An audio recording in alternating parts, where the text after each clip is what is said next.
me follow up on this last recording. I've said all this from the one-sided point of view of us, the secular person, before they, take up loving God in this world, in this universe. But look at it now from God's point of view. He has a purpose. This creation is because he has a desire.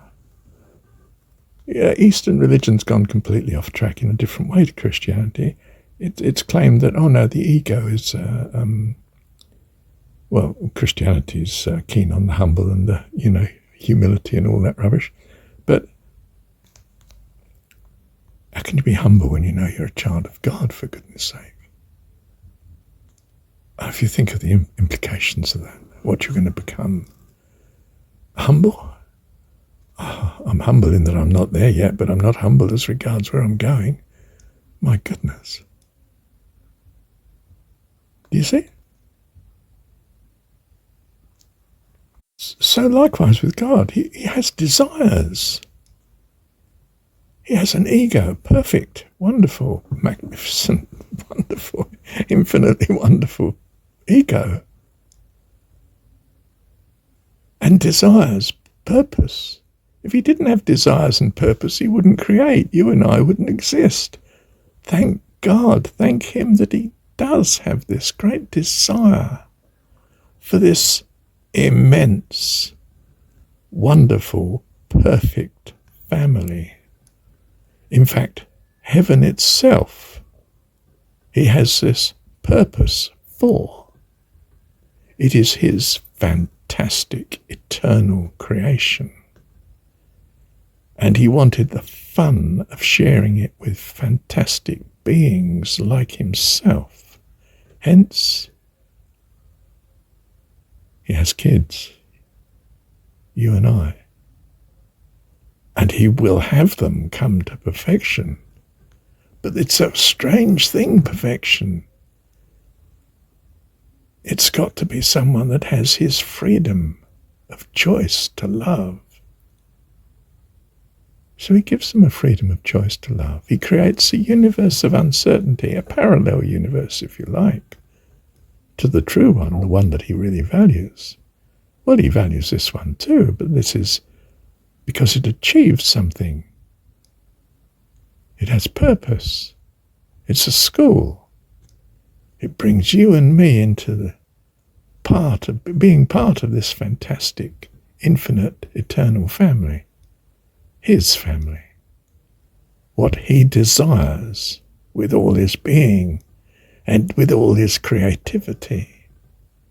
Hence, you and me, all of us, by the grace of God, his loving kindness and goodness, is a consequence of his desire, his purpose. And we are born of that same character.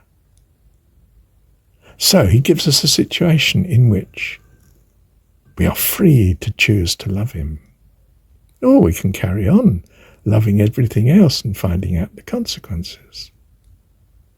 And then it can all be wrapped up in the transitory and vanish into history and be rewritten as historicity by all heaven. It's a glorious story, and we will make the historicity of it even better.